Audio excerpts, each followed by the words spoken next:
Okay, I guess we can go ahead and start. I really want to thank everybody for being here, for participating in this great conference. It's an honor to be able to speak in front of so many people. It's an honor to be around so many specialists in this area of pediatric microtia. And again, I want to thank everybody who participated in forming this great conference. I'm going to take a little bit of a different approach.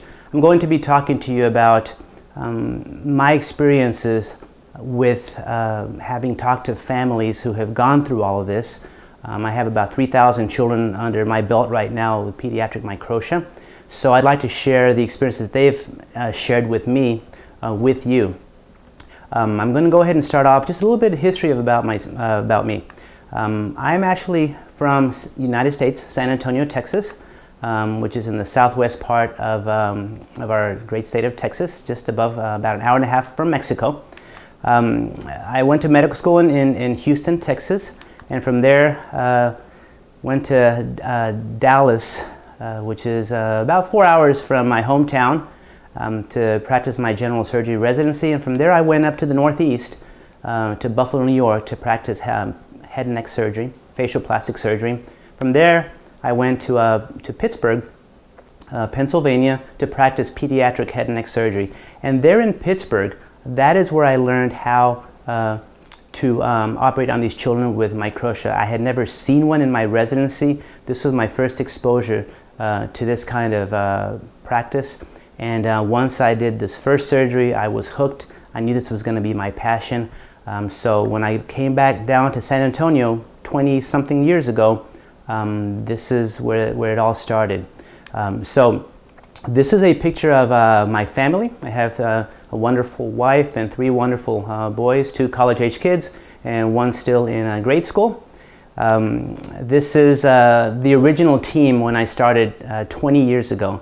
Obviously, right there on the left is myself, my father, who was a practicing obstetrician for about 50 years, delivered about 15 to 20,000 babies during his 50-year career.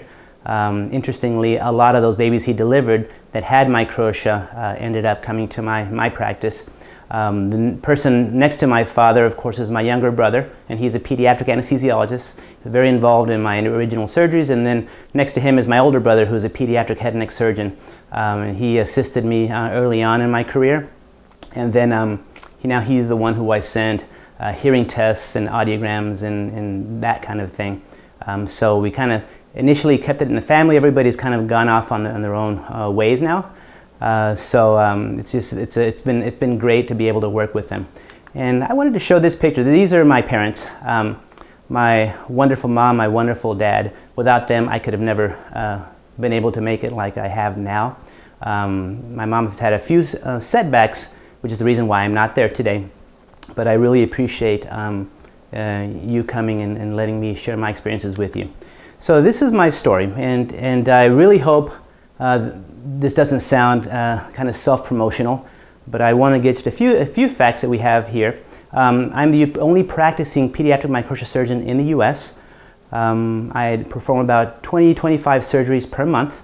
I have about 3,000 children in my pediatric microtia practice. And having spoken to Dr. Brent here and there throughout the years, we are both firm believers of the natural cartilage option. Now, we're very, very passionate about this. The natural cartilage technique has been the standard of care really for the past 50 years, and probably will be the future standard of care as this tissue engineering technology comes around.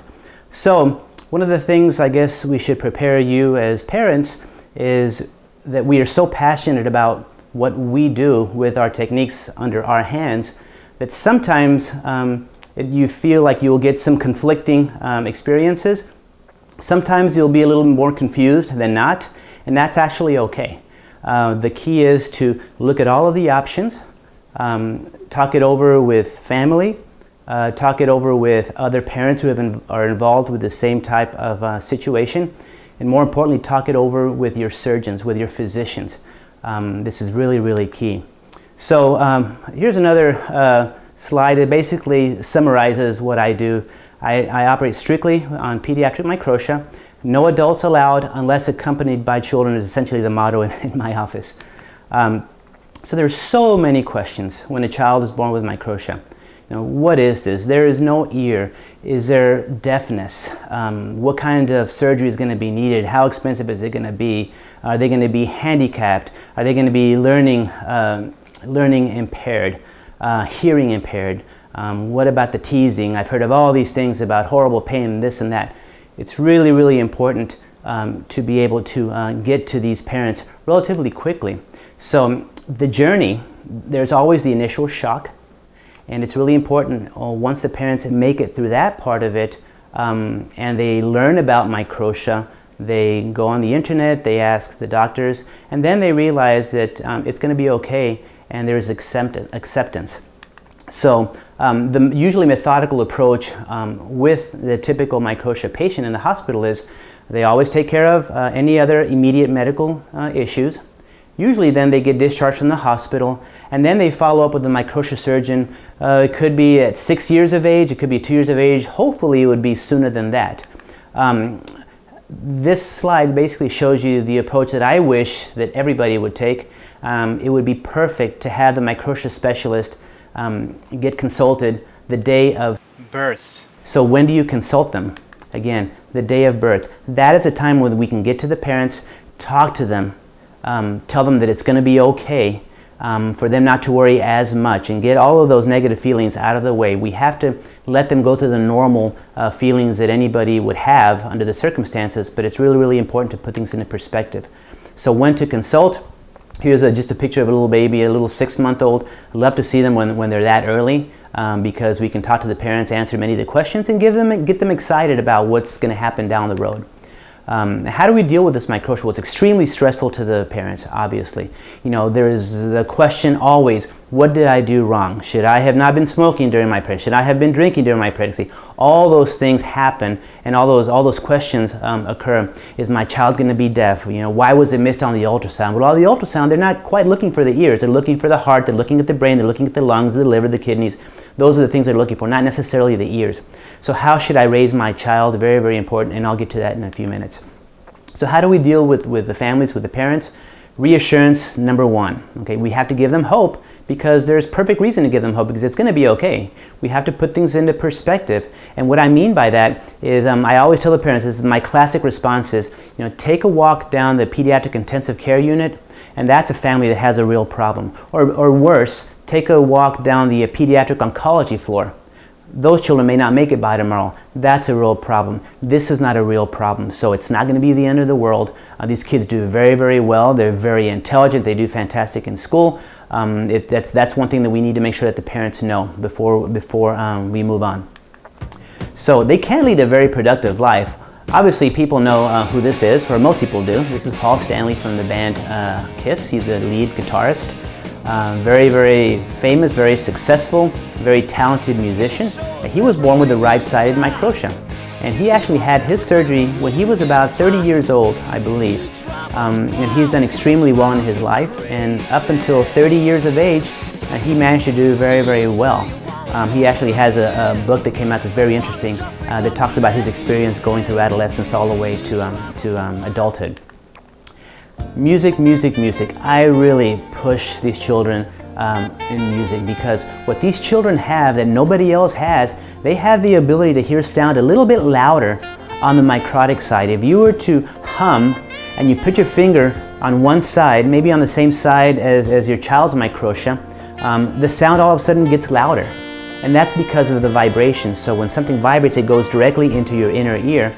And so if the child is playing, like this child, the saxophone, the violin, the piano, the drums, the bass, you name it, these children have an innate advantage over other children is that they can hear that sound actually 24/7, a little bit more clear than the children that don't have a microtia. So they do have advantages, and that's because of the vibration that goes directly into that inner ear. So here's a little girl, one of my little patients from Cyprus. Really plays guitar very well, very talented singer. Here's another one of my patients. Here's a little boy from Guatemala, Central America. He actually travels the country as one of the lead singers for a Christian band, and he does extremely well. So what is the role of the physician? Well, number one, understanding the emotions that are involved. We have to understand that parents are going to go through their normal thought process, and we have to understand, we can't say, oh, it's going to be perfect, move on. We can't do that. They have to go through the normal emotions. There has to be a lot of tender love and care on the children as well as the adults. We have to understand that this is a tough situation initially, but parents quickly see that these kids are normal, so they don't worry as much as the children progress in their age. Children are not little adults. That is why I love this practice, dealing only with children. You treat them, it's just a different world. And more importantly, we have to treat these families and this whole situation as physicians with a lot of humility. It's important to know that this is not a perfect science, and I'll talk about this a little bit later. It's not a matter of me, everybody should come see me. It's on the contrary. My goal is that you have all the information, all the education, whether you come to me or you come to any other surgeons. That's not the important. The important part is that you look at all the information and you look at all the facts, not the misinformation that's out there, all the true facts, and then make that decision for your child. So we have to understand that our job is to teach and educate, and if there's any questions, that's exactly what we're there for. So let's start with a little bit of the definition of microtia, and you'll see these definitions probably many times over today. But micro means small, otia is Latin for ear, and atresia means a lack of an ear canal.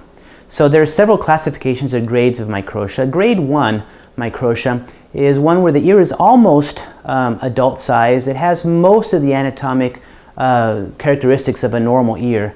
A grade 2, you start lacking a little bit of that definition. They still have the earlobes. Most of the kids have something that looks like an ear canal, or at least an opening, but you start having a lack of more of a definition. And then finally, the grade 3, which is the classic microtia.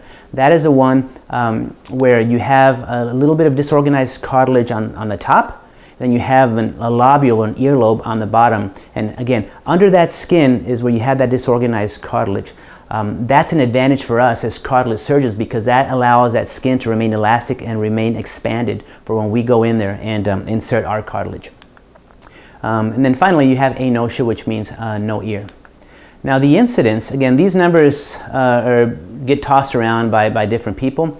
Again, in my practice, about 3,000 kids now, it's about every 6,000 to 12,000 births. You know, there are certain populations that have a higher incidence. For example, the country of Ecuador in South America has the highest prevalence of microtia in the world. It is more common in males than in females. Right side greater than left side, we don't really know why. And approximately in my practice, about 8 to 10% maybe occurs bilaterally on both sides. What are the causes? Again, same thing. A lot of things are tossed around. We think that the main cause may be a decreased blood supply during the development of the ear. As the ear is developing, it's kind of a miraculous that the ear starts off in 6 little bumps. We call them 6 little hillocks. And those 6 little hillocks end up turning into an ear with all the definition, all the curvatures, all the dips and things like that in all of us. So we think that as this is developing, maybe the little blood vessel that was feeding that ear, giving it circulation, gets kinked off and it stops growing at that time, because it can't be coincidence that the vast majority of children have a grade 3 or classic microtia. There are certain syndromes such as Treacher-Collins syndrome that are involved with microtia. Certain medications that really are not used that often anymore, such as Accutane, thalidomide, retinoic acid as well. So again, these are just some pictures of some children that have syndromes. They come in all shapes and sizes. Here's another little picture of a little boy that has actually 2 thumbs. You can see how low set that ear is. I have several children where the ear is basically the angle of the mandible. Okay, so the way I see this whole management of microtia and atresia, I try to simplify. There's basically 2 components. One is the outer ear component, and then the other one is the hearing component. So for the outer ear component, we have basically 4 options. The first option is no surgery. If the child is affected only on one side, then there is absolutely no rush to jump in and do the surgery on the microtic side. Of course, most children do extremely well. Psychologically, they do very, very well when the ear is reconstructed. but this is not heart surgery where they have to have a surgery or else. Okay, so there is a little movement, at least here in the U.S., where some families are preferring to wait to let the kids make that decision. I'm a firm believer in having the kids have some participation in this decision making. So no surgery is always an option. The natural cartilage option, that's the most common option in the world. Greater than 95% of the world uses the natural cartilage technique. And I'll talk about why in a few minutes. The porous polyethylene plastic, the MedPor implant, is also used by some select surgeons who are very experienced in that technique. And then the ear prosthetic. The ear prosthetic, our training is normally, we use that as a last resort because you do have to place some implants in and you have to take the ear on and off at night. It can fall off, it can get hit. It doesn't really change colors with tanning in the sun, for example. And if you sweat, it doesn't get wet. It doesn't change colors with the skin. It has to be replaced usually every couple of years. So there are some disadvantages. But I have actually seen anaplastologists work here in the U.S. and the work they do is absolutely amazing. So hopefully we'll never have to get to that point, but if that is an option, there are some excellent people that can take care of that. How about the hearing part? Well, what are the options for hearing? And I'll kind of briefly go through those. No surgery, of course. If it's a unilateral or one-sided microtia, they can just have a simple little band that goes over their head, and that little processor vibrates and sends sound directly to that inner ear via bone vibration. That's without any surgery. There is the ear canal surgery, or canaloplasty, or atresioplasty, and the neurotologist, Dr. Robertson, will speak about that. And then you have the third option is a bone conduction or bone anchored hearing aid. That is where you actually drill a little implant into the skull, and then you put a post or an abutment on the outside, and then you attach the processor out there, and that processor vibrates and it sends that sound, that vibration directly into the bone, directly to that inner ear. And then finally you have middle ear implant systems that I won't really go into right now. So quickly, the anatomy. There are several structures I think that are really important for parents to know, maybe 4 or 5 of them. The outer rim is called the helix, and the part that's just across from the helix called the antihelix. You have a triangular fossa, which is a little triangle kind of high up on the ear. Then you have the conchal base, which is kind of where the opening begins. You have the tragus, which is the bump in the front, and then the antitragus, which is the bump just across from the tragus. And on the lower picture, you have a typical microtia. Like I mentioned before, you have disorganized cartilage in the very top, and then the bottom part is the future earlobe. So how do we look at the anatomy? Same thing. I kind of try to break it down in 3 easy ways to look at this. The outer, the middle, and the inner ear. And when somebody says, oh, they have a problem on their inner ear, there are a lot of semantics, a lot of miscommunication as far as what these words really mean. So I want to go through that relatively quickly. The outer ear actually is the part that we see, including the ear canal all the way into the eardrum. All that's considered outer ear, including the ear canal. Now on the other side of that eardrum, you have the middle ear. And inside that middle ear, there's a middle ear space. You have 3 little bones, 3 little ossicles. They're there. Actually, one of the smallest bones, if not the smallest bone in our body, is located in that middle ear space. When a child gets a typical ear infection, that's usually where they get that infection, that fluid in that middle ear space. And then finally, you have the inner ear. In the inner ear, you have 2 organs. One is the balance organ, and then the other one, it's a little snail-shaped structure that you see on this slide. It's called the cochlea. That's the important part. That's what really counts. The cochlea, that's where the hearing mechanism, that's where the nerves are that help us hear, basically. So here is a little movie of kind of how sound works. What happens is sound comes from the outside, and those sound waves travel through the ear canal, and once they strike that eardrum, the eardrum vibrates, and that vibration causes the 3 middle ear bones to vibrate, and those that last bone called the stapes vibrates in and out, almost like the piston of a car, and that pushes some fluid inside the inner ear, in and out, and that little wave of fluid stimulates some hair cells inside that inner ear, the cochlea, and that tells our brain that we're hearing sound. Okay, so real quickly I'll talk about, I'll show you a slide here of the anatomy, and I point this slide out only because I'm really amazed at how small things are and what these neuro-otologists have to do to do their magic to help these children have their hearing. This is just a model of an ear, and you can see an American penny here, and on where that penny is you can see that smallest bone in our body. It's right there. It's really, really teeny. So this is what these neuro-otologists have to work with to help these kids hear once they open up the ear canals. It's truly amazing. All right, so there is this book called Think and Grow Rich. It's a very famous book here in the U.S. It's by an author called, his name is Napoleon Hill, self-help type of book. Anyway, his son was born with bilateral microtia decades ago. And everybody said, well, he's going to be hearing impaired, of course. He's going to be handicapped. He's going to have learning disabilities. And he knew, by gosh, I know my child's normal. I know he can hear me. Until one day, he actually walked into his son's room, and he found his son with his teeth on the phonograph. And because of that vibration through his teeth all the way up to his inner ears, he could hear sound like an orchestra. And that's the beginning of bone vibration, bone conduction. This is where all this whole concept of vibrations making it to the inner ear comes from. So it's a great story. He wrote a whole chapter on this. I want to show this video. And again, when children respond to sound, this is totally unsolicited. You put this bone vibration device on their skull, and this is what they do when they hear sound for the first time on that microtic side.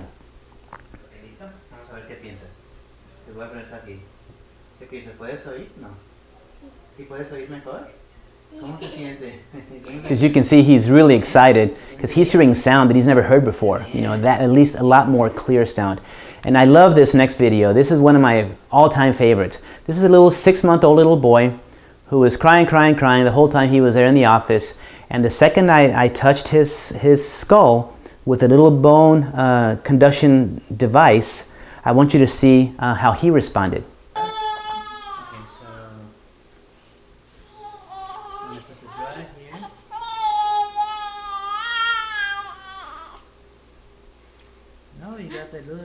I love this. I never get tired of this video. Anyway, to me, at least my opinion is, the sooner we can get hearing to these children, the better. And we get asked all the time, well, they're only affected on one side. You know, why not just leave them alone? Wait till they're 6, 7 years of age and have their surgeries or have their Bajas put in or something like that. Why bother with the soft band? And personally, I'm a big believer in if we can assist them early on, why not? So the hearing, we have to coordinate the surgical and the hearing procedures. The ear canal surgery is done after the cartilage surgery. That's been historically, that's the way it's always been done, because we don't want scar on that side of the head. We want virgin elastic skin. So when we insert our cartilage, we have all this elasticity of the skin where the skin can suction onto the cartilage that we sculpted for them. Now there is a new microincision technique that's being used. And that's something that I'm going to be looking into very, very soon, actually. So if that is something that we do actually for the surgeries, then the approach may change a little bit, where they may be able to have their ear canal surgery done before the outer ear surgery, because the incision stays closer to the front without the scars that we cannot have when we do the reconstructions. And of course, the Bajas, the bone-anchored auditory processors, they can be put in if they choose not to have the ear canal surgery done. They can be done before, during, or after any of the cartilage surgeries. So who goes first, the microtia surgeon or the atresia surgeon? Again, historically, the microtia surgeon always goes first for the natural cartilage option. And if the microincision technique takes place, then that may change our approach.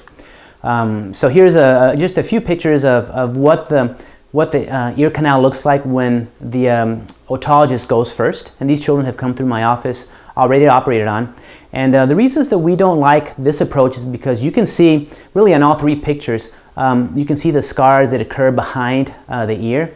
And when you try to insert a cartilage that's supposed to bend under that skin is hard, it is scarred against the skull. It's very, very hard to get a good definition, when ideally, if you had all that that elastic skin around, that would have been such a much better result.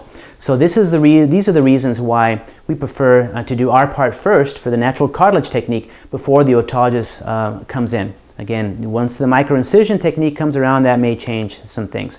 So what questions should parents ask the surgeons? If you can take anything home today, this is very, very key. There's just some 4 or 5 questions that are so essential to ask the surgeons. The first one, how often do you perform microsis surgery in children? And when you get the response where our hospital operates on X amount of children, or our department operates on X amount of children, that's not the question that was asked. The question was asked, how many microtia surgeries has the actual surgeon who's going to operate on my child performed? It's really, really important. In big university type of programs, teaching hospitals, you have residents and fellows and medical schools. Believe me, I've been there. They go in and out, they train, they finish, they go on other places. So it's really, really important to get the experience, or at least get that knowledge of who's going to operate on my child and what experience do they have. And that's to avoid potential problems. And I'll show you some pictures later on. Second question is, can I see before and after pictures of some of your patients? Very, very important to see what these children look like in the surgeon's hands. Can I speak with families of children who have had microtia surgery with you? Really important. They need to know what their kids went through, and I always tell the families, you need to tell them the goods and tell them the bads as well. I mean, they're where you were years ago is where they are now. So be upfront, be very open with them, so that they know exactly what to expect and they don't have any unexpected results. So what is your complication rate is question number 4. Will the ear look exactly like the normal side? And that's one thing that's really, really important. I get asked that all the time, and no matter what technique in the world that's being performed, this is not an exact science. As many thousands of children as I've operated on and other surgeons have operated on, no one should ever tell you that they have never had a result that's not perfect. I mean, I'm sorry, they should never tell you that they have always had perfect results. Because that's not the case. You want 99.9% of these children to be extremely happy, and that's the case. As many as you do, you find some outliers once in a while that that's not quite how I left them. Post-operative care is so key. If the children initially sleep on the ear without using a protective cup during the surgeries, that can change the skin, can decrease some of the definition, can kind of beat up the cartilage initially. So it's really, really important to talk to the families and tell them how important post-op stuff. They've already been through the surgeries. Now the important stuff is take care of the ear 3 or 4 months. During the day, they can do whatever they want to do. At night, I like for them to use little protective ear cups until that skin really scars well onto the cartilage. So we have to be very, very realistic as far as how we explain this to the parents. Now, many, many more cartilage surgeries are performed worldwide. So when you see pictures on the internet and on social media, and you see all these ugly-looking, reconstructions, well, that may be the case because there's so many that are performed everywhere. There's very, very few specialized centers, really worldwide, or specialists that do high volume. There are definitely more surgeons. Now for the porous polyethylene, the MedPor implant technique, again, there are a few surgeons who perform that, highly skilled. So that's very, very important. Same questions to ask them as well. So now this is one slide that I really, really want to emphasize, and I'm gonna take a little bit of time because we live in the modern world of social media. In the old days, if you had very good results, you would get a lot of referrals. If you had very bad results, the referrals would stop. That's just the way it was. Now, in the modern social media, it has many advantages, a lot of support, a lot of good things can come from it, but boy, does it have a lot of disadvantages as well. A lot of misinformation's out there, a lot of control of these sites. So be very, very careful what you read on the internet and the social media. The support groups are excellent to discuss experiences with other families and other patients. Now, each result also is surgeon dependent. So if you see one bad result, that doesn't mean that they're all bad on that technique. Or if you see one good result, that doesn't mean that that surgeon has fantastic results every single time. So you have to be really careful what you read. Again, speak to the surgeons, ask them all these questions. So it's important not to generalize kind of what you see or what you hear on the internet. Also, remember, you'll usually see the best of everybody's work, but it's really important to also ask about the worst. Really, really important. So, like I said before, word of mouth and referrals, that's the way it used to be, and that's not the reality as much anymore. Although it does happen, and that's the best way, but social media has really taken over. So I want to just talk about a few topics of this social media. I think it's really important because this is something that all patients and all parents are facing right now. When you look for help, the first things that pop up all over Google and things like that are support groups. Facebook is a big one, a really big one. Be careful what you read on these support groups as well. I mean, some are extremely good. Some countries' support groups are absolutely excellent. They're balanced. They allow parents to give their opinions. They allow parents to speak, to voice their concerns. And the parents are very, very helpful towards each other. And those are fantastic. The parents are not threatened by commenting or asking questions. And that's the way it should be. Now, there are other Microtia Facebook pages that are very, very controlled. And the only reason I say this is because this is the reality of it, and I really, really want you to be aware of this. You know, some Facebook social media sites, they push only one technique. When somebody comments about another technique, believe it or not, they actually get blocked. And this happens in several Facebook pages, really, or sites throughout in the world. And I'm just going to give you just a couple of examples. And these are kind of extreme, but this is what's happening right now and actually very recently. There was a big conference that happened in Ecuador, who one of the administrators of their Facebook pages says, we're here for all of your help. You know, we would be happy to help you. If you choose the prosthetic option, we're going to hold your hand. If you choose the MedPour option, we're here to assist you with everything. If you want the cartilage option, well, no, cartilage not in my country. Can you believe that's actually being said to these families who are just seeking some support, seeking some help? And they come from all parts of the country, and they're telling them that cartilage is not an option when cartilage is the most common option in the world. One more option. I'm sorry. One more example, and this is actually one from the country next to me, from Mexico, on their Facebook pages. We've had screenshots on those sites that point to websites of surgeons who are very, very well qualified that say that what these surgeons say are lies, lies, lies. I mean, this is what these administrators of some pages are doing, and it's really, really, you'll notice it right away when you see sites and it just pushes one technique. You know which site you're at. So actually, that comment was taken off right away when they got so much, when they got kind of in so much trouble from so many of the parents and families. So some administrators, they also monitor the Facebook groups worldwide and constantly comment, sometimes negatively or many times negatively, about the other technique. So be really, really important. The final example is, again, this is a perfect example of one of these administrators. Somebody had asked, does the MedPour break? Well, the appropriate response really should have been, well, it can. You know, maybe not that often, or maybe in some practices it hasn't happened in years. That's the appropriate response. But when these administrators come in and they say, well, the cartilage breaks also, that's not this kind of support group that is ideal. Okay, so one last slide and then I'll leave that alone. Please support each other. Every single family should be allowed to understand all of the options and make their own educated decisions without any intervention from anybody else. Please speak to your surgeons in your country and in other countries. Again, there's Skype. It's a very, very small world nowadays. So let's talk about the surgical options now that we left that alone. I'm going to speak about what I do, and I use a natural cartilage, the rib option. Okay, so I would like to show this little video because what's happening nowadays is everybody tries to do it. Well, I can do it faster than you. Well, I can do it in 3. Well, I can do it in 2. Well, I can do it in 1. And that's okay. The ideal result, of course, would be to have it done in 1. It hardly ever happens. Usually it's 1 and they kind of add another 1, for example. But it's really, really important that speed is not the most important thing. There's no rush, you know. And when somebody tries to operate on these children with rib cartilage surgery in 1 surgery, we haven't been able to figure that out in 50 years. So unless you can have consistent results all the time, that's not the way to go.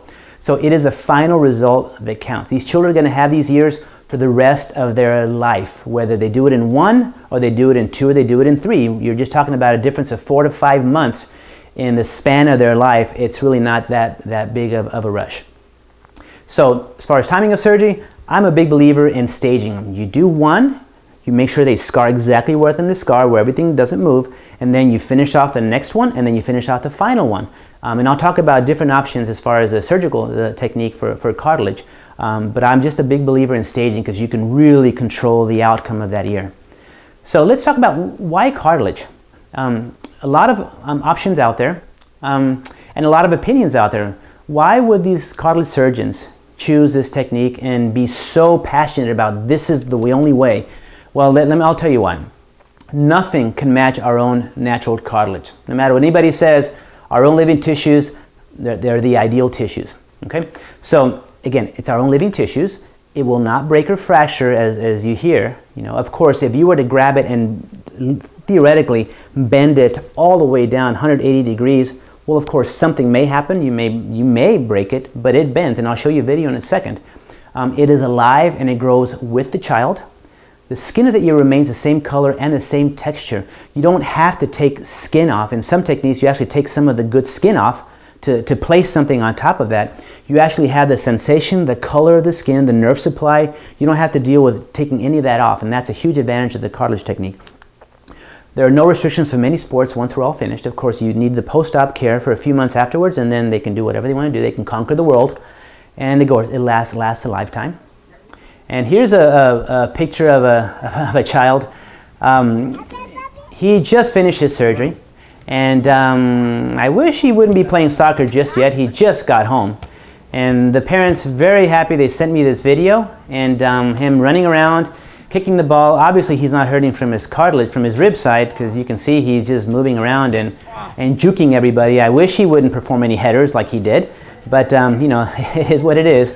And actually, he actually finishes, and he's laughing because he was so close and he actually missed the goal. Believe me, he's actually on the traveling team for the national squad for juniors in Guatemala. He's a great kid. Here's another picture of why do you choose cartilage? Well, what is one of the advantages? Well, this is a child that just recently, the past several months, fell off her bed and basically filleted her ear in half. And parents were frantic. And this is what she looked like 1 week later without any surgical intervention. The skin heals beautifully. Remember, it's our own living tissues. The cartilage is our own living tissues. Its blood supply is our own living tissues. It's going to heal just basically like the other side. The ear is still obviously very swollen, but it healed beautifully without any problem, without any exposure, anything like that. And here's a video of a rib that I've taken out right before the reconstruction. I had somebody just kind of videotape it real fast, and I'm bending it. And I want you to see when somebody says that the cartilage breaks, well, it's kind of hard to believe that when you see it like this. I mean, you can really bend this thing. And that's what we love about it, that it has a bend. So if you're 20 years old down the road after microtia surgery and your child gets hit with a soccer ball or a baseball and the ear gets hit, it's not going to break. You know, and if it gets cut, it's going to heal just the same way that the normal side would heal, because there is still a little bend. Now, just so you know, the cartilage, it's not going to be perfectly soft and mobile like our normal ear. It's going to be a little bit more firm. If we made it too mobile, then the cartilage would resorb. We have to make it a little bit more thick, but just natural enough to hopefully you won't notice anything at all, and that's the case on almost everybody. So let's talk about some misconceptions of the cartilage technique before we talk about the actual techniques or procedures. So the misconceptions I hear it all the time. Well, I heard that it's really, really dangerous because you're in the chest and all those things. Well, in fact, it's very, very, very safe. Knock on wood, 20 years, I've never had an intra-op complication ever. Remember that we're in the chest area. We are not in the chest. We're not in the heart. We're not in the lungs. So they do very, very well. How about it's very, very painful? I had a family from Toronto that said that they were being told that they have to stay in the hospital for 3 to 4 days, maybe up to a week, for pain control. And that's still being said in many places. Well, that's absolutely not true. I've never used a pain pump in my life.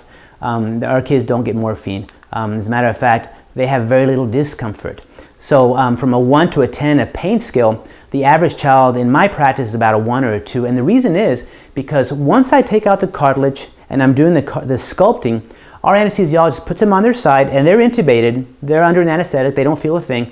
They give them a little epidural shot. That little shot, that medicine lasts about 24 to 36 hours. So when they wake up, most of the kids feel absolutely no pain whatsoever. Many times they don't require any pain medication at all.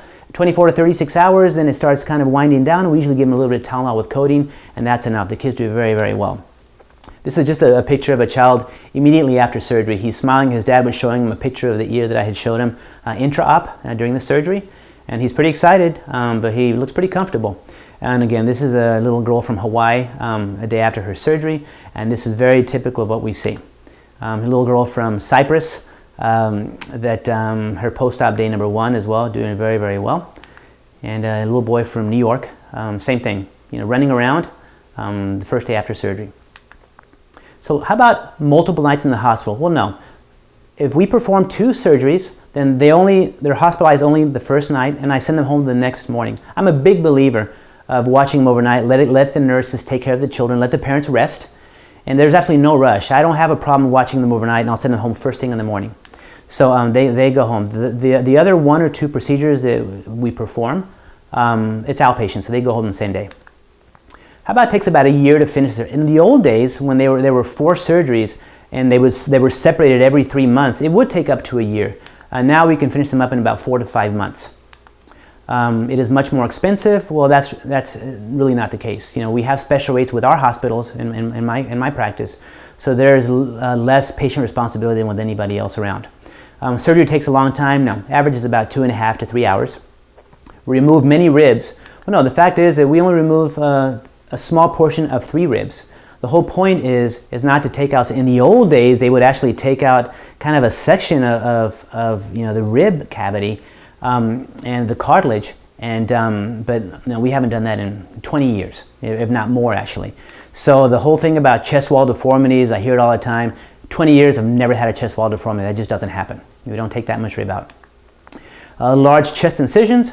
Again, my average, at least for my patients, usually 2.5 to 3 centimeters, 1 to 1/4 inches.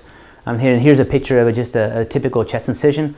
Again, large chest incisions, not true. They're actually pretty small, 2.5 to 3 centimeters. So what are the disadvantages of the cartilage technique? Well, it's important to talk about the goods and talk about the bads. Well, disadvantages is technically very, very difficult. It takes a lot of time to kind of figure out the nuances of what to do. And even then, 20 years later, you still go in there and say, gosh, I think I'm going to adjust this a teeny bit because I think that's going to be a better result. And through all these surgeries, you're always just kind of changing things here and there. So it's very, very difficult to learn. It does require a chest incision, but remember, they're pretty small and very, very cosmetic. Now they do start later than other techniques. I don't like to start these anytime earlier than 6 years of age. Some surgeons wait till they're 10 years of age, and that's perfectly fine. I do not have a problem with that. If they're 10 years of age, I do take a little bit of a different approach. I do 2 procedures instead of 3. But in general, I don't like to start them any sooner than 6. I like for the kids to have some participation, some decision making in the process. If they start too soon, the kids don't know the difference. They don't know any different.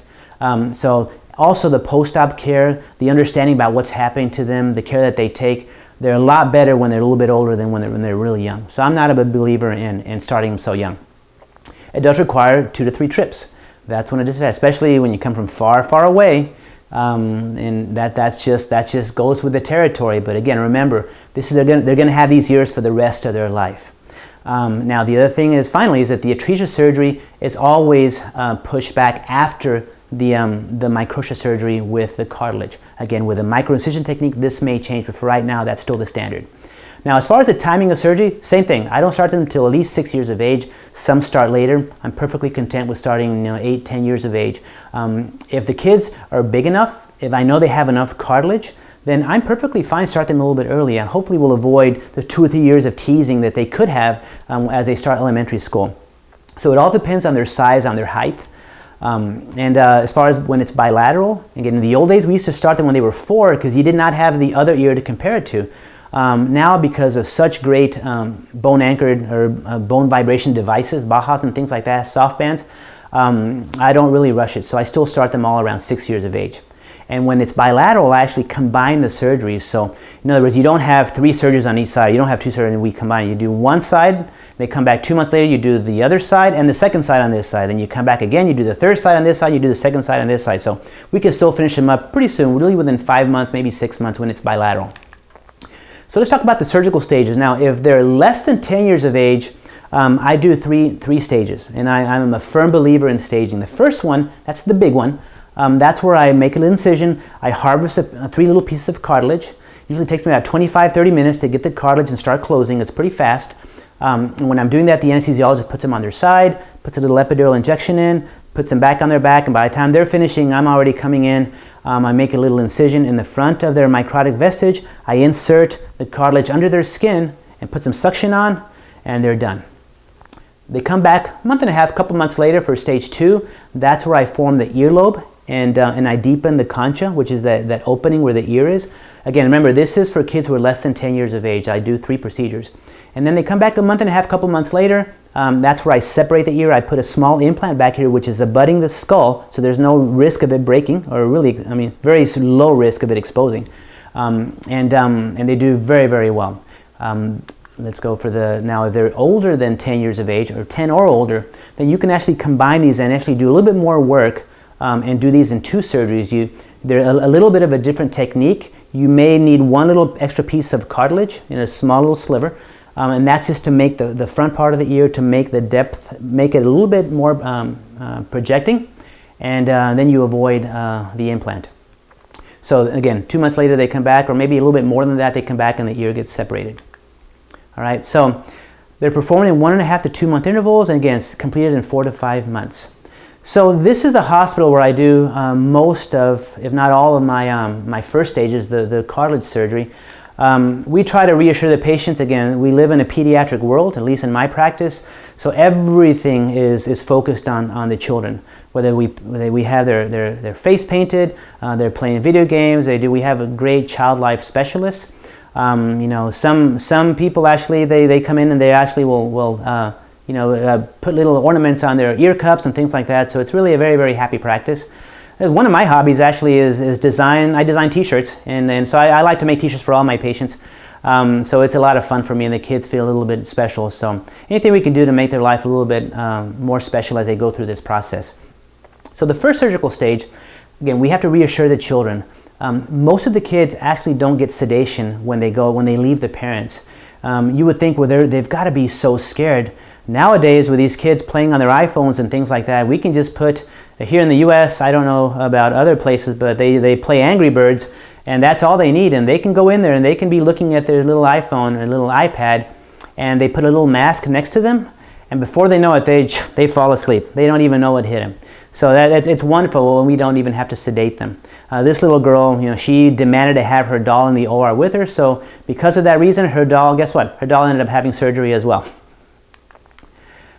So I use a contact laser to excise the rib. With this, it's essentially bloodless, so there's less thermal injury. They get the epidural, they're very little postoperative pain. The incisions are really small, about, again, 1 to 1 1/4 inches, about 2.5 to 3 centimeters. I get a small piece of 3 little ribs, and this is what the cartilage looks like when I put everything together. You have the outside part, the helix, and then the base of it, the middle part of it, is where you get a piece of 2 of the ribs, and then you suture them all together and you form the ear. So this is kind of what it looks like once the marking is in place. You make an incision in front of that little vestige, and then here's a little video of what it looks like once I put the cartilage in and I put the suction in, and then we finally turn the suction on. So you can see that the skin adapts to the shape that I made, that I sculpted for the child. Again, and the beauty of this technique is that you keep all of that skin, all of that color. There's no skin grafts from other parts putting it on top. You keep everything. It looks very, very natural. Now these have to be done well so that they look well. Okay, it's a really important fact. But they have the sensation. So if they get stung by a mosquito, you're going to know that he has a mosquito bite, because it's going to burn or it's going to itch. Okay, so they maintain that sensation. And just some post-op pictures or immediate intra-op pictures of children right when the suction goes on.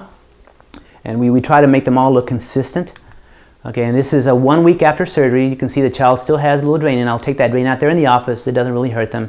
They do really, really well. This child has had a really, really good shape of the ear, and has been the drain has been functioning perfectly. So they go home. It takes about 2.5 to 3 hours. They go home the next morning, and I take the drains out in a week, and then the sutures off a week later. And how about the second part of it? So they come back a month and a half, 2 months later. What I do, actually, I bring the earlobe back and I make the conchoidal base deeper, and I make that little bump in front of the ear called the tragus. And this is what the child looks like right after surgery. Again, this is what it looks like as it begins to heal before the next one. So this child had no ears, the same thing, typical grade 3 microtia, brought the ear back, and that's what she looks like. Here's another example of a child after the second procedure. You can see that the earlobe, the future earlobe, has now been, I've swung that back and put that in place, and he's had a really nice result, a really good attachment of the skin. Again, it's a little bit red because it's still fresh post-op, but you can see that they retain the natural color, and this child has natural sensation of that side. The length of that surgery is about an hour, hour and a half. They go home the same day. Now the elevation stage, this has been the problem kind of worldwide for many, many years. And these are kind of the talking points of somebody who does not use the cartilage surgery. Well, these cartilage surgeries, they cannot make the ear protrude out. Hear that every single day. Well, kind of cracked that code about maybe 4 years ago or so. I've operated on maybe about 400 or so patients already with this technique. I put a small little wedge behind the ear on the separation phase. I'm still a believer in having the outside part natural cartilage, because if you get hit, it'll just bend. It'll take that hit. But hidden under there, you have a small little wedge that lets the ear protrude out. So you kind of have the best of both worlds. There's no chance of breakage or fracture of this wedge because it's touching the skull. Remember, it's firm. Okay, so here's just a picture of what it looks like with a hidden implant behind and the natural cartilage on the outside. And this is just an intra-op picture of what it looks like with the skin graft behind the ear. You can see a view from the kind of the front. And this is a little video of me placing that little implant behind the ear, so you can see how beautifully it elevates the ear. And this was not, you were not able to do this, you know, as of 4 or 5 years ago. You know, people would try to get all this extra cartilage and put it in there, and it would just resorb and it flatten out. So I feel like this has really been a big turnaround. Now, I will tell you, in the future, I probably will not be using this wedge at all. And I'll talk to you a little bit about that with a new technology that's coming around. So here's some post-op pictures. This is a fresh post-op. You can still see the skin is a little purple. You can still see the sutures there, but you can see how well the ear comes out with that little wedge that's hidden inside. Here's another picture of a child with that wedge in there. Before, this ear would be totally flat. And here's a child, actually, it's a funny story. He refused to cut his hair. And I told him, slowly I'm going to start cutting his hair. So as I got to the final one, the separation phase, I finally got him to the point where he was very content and very confident to have his ear showed. So now he has very short hair. And here's another child, very long hair. You can see here on the next picture what his ear looks like. This is a very fresh post-op. I just took the sponge out of the ear, so he's 1 week out from his separation procedure. And you can see that even though he has some swelling, they don't really have that much swelling using this technique. So they do very well. And this is kind of a frontal view of the projection of these kids. Here's another picture of a little girl. Same thing. You can see the projection. She looks really well. I think, yeah, it was her left ear. So that surgery lasts about 2.5 hours. They go home the same day as well. Now, what about complications? Well, complications are extremely rare with the natural cartilage technique. Pneumothorax, which means puncturing of the lung where the lung collapses. Knock on wood, I have not seen that in 20 years. I only saw that in training when I was in Pittsburgh, again, 20-something years ago. I've never seen that. Infection, extremely rare. Remember, these are our own living tissues, our own living cartilage. So infection is almost non-existent. Bleeding, rare. I've hardly ever seen that. Again, these children hardly ever bleed much at all because I use a special laser. Extrusion of the graft, again, they just really don't extrude because it's our own living tissues. Now, if you may have some skin breakdown with some exposure of the cartilage graft, but that's extremely rare as well. So extrusion just doesn't happen. I think if there's going to be a more common and still rare complication, if you want to call it that, it's just a displeasing appearance. The kids don't like it, the parents don't like it. That should not happen often at all. I'm talking about 99.9% of these kids are extremely happy. Again, you do so many of these, you have thousands of these surgeries, you will have some outliers, like I said before, that they're just not kind of how you left them, and you kind of wonder what happened post-operatively, because we know when they leave our office, we know what they look like. So that would be the main thing, but again, that should be very uncommon. Now, if you're a little queasy, please don't have a look. I want to show you, and I combined, these are pictures of patients that have come through my office, and just so you know, they are finished. And they're both med-poor and rib. I just kind of put them all together, bunched them up so as not, you know, push one over the other one. But this can happen when opinions aren't sought, questions aren't asked, and you know, you go from Dr. A to Dr. B, and they did it, but without ever asking, well, how many of these do you do, and things like that. So this is really, really important. When somebody says, I don't have complications, that's just not true, because we see them. Okay, so here on this first slide, of course, you can see on the upper left and upper left and lower left, you can see these are med-poor patients. The middle one, the right side, on the upper, the right lower, those are all cartilage. The middle lower also is a med-poor. These were actually a cartilage, and this is a girl with bilateral surgeries. These were all done with cartilage. Here on the left upper side, obviously, you know, it's a med-poor that has extruded.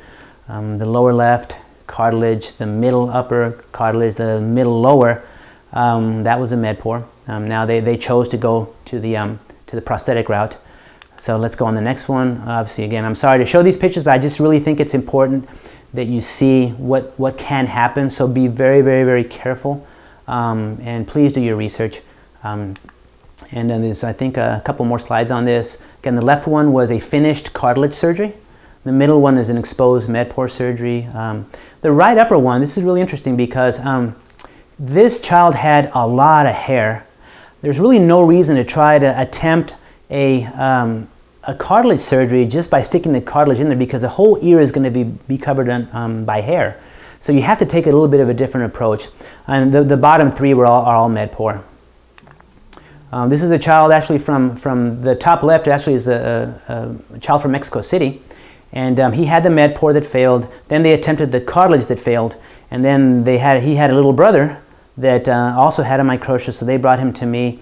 And so I operated on him. I think on the right side, he's pretty quick after. This may have been his first post-op check after his elevation, so he's still a little bit red, a little bit edematous or swollen, but he did very, very well.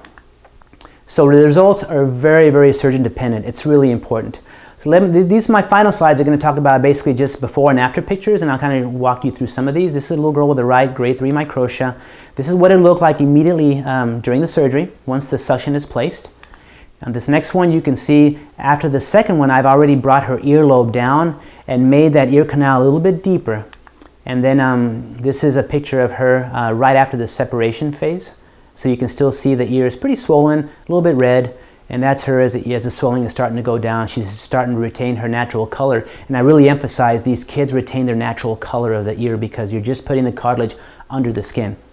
This little boy from the other boy from Guatemala I just mentioned. This is a little video of his surgery. Same thing. You know, you put the suction on, and the skin coapts to the cartilage that was made. And as long as that cartilage suctions on, the skin suctions onto the cartilage, they look very, very well and maintains the same color. So this is him right after his second procedure where I brought the earlobe down. Again, you can see it a little bit swollen. And this is him on the left side right after I separated the ear, right before he went home. And you saw him on that soccer video, and he wasn't supposed to be doing that quickly. Anyway, it's a funny story on the right side.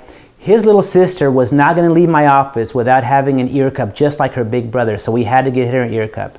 So she wanted to have surgery just like her big brother. These are some before and afters and durings. Another little boy, same thing. His left ear, you can still see a little bit of ointment on there, so it's pretty fresh after his separation procedure. There's a little girl who was probably about a couple months out. A little bit older girl, I think she was about 12, 13 maybe. Same thing, the little boy just separated his ear. You will note more definition on that right ear as time goes on. You can still see the markings of his ear cup on his head. It's another picture of a little girl. It's a little boy, I believe from North Carolina, who, same thing, just had his ear separated. And many times, once they leave my office, They go, I tell them, go conquer the world. You know, of course, you want to visit me, I'm always here, but they don't have to come in and say, oh, we're going to write about you. I never ask patients for that, so I just want them to go, like I said, conquer the world. Here's a little boy on his left side of microtia. A little girl from Minnesota. And this is actually her classmate, believe it or not, also from the same city, a different part of the US. Another little girl with her right grade 3 microtia. A little bit older girl. I believe this one was about 15, 16 years old, I believe.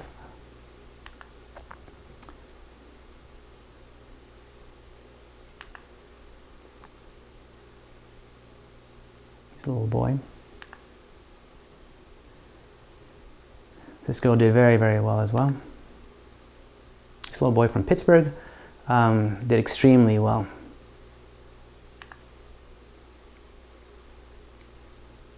So I believe this may be my final picture. So what's the future? I have just 2 more slides.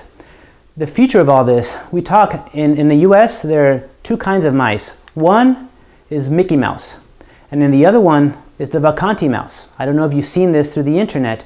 This has been going on for many, many years, several decades now. They have been able to grow an actual ear cartilage in the laboratory and insert into a nude mouse. Now, it looks fantastic. I don't know if you've seen the videos of this mouse kind of running around everywhere with an ear on its back. Well, that's the future of all this. We haven't gotten to that point where we've been inserting them just yet, but it is around the corner. And by that, I mean, it may be 5 years, 7 years, 8 years, but we're actually finally there. So what's going to happen is we'll never have to go into the chest again. I mean, because we'll actually be able to grow the child's own cartilage in the laboratory, just through a little biopsy probably, no rejection medications. I'm collaborating with a lab in Boston, and they think they may perform this on their first surgery in Europe before they bring this to the US. So it looks like it may be more of a reality than it ever has been before. In the meantime, though, we do everything that we can to try to keep these kids as happy as we can. It is an absolutely wonderful type of practice. The kids do really well. Their self-esteem, their confidence just goes over the roof. It's just fantastic. So it's a real honor to be able to take care of all of these kids. Every single child has a different story. They all become part of my family. So this is my last slide. This is the end. I really appreciate everybody coming. Again, if you have any questions, please feel free to call me. I have my Skype address there. I will be available for questions as well as afterwards.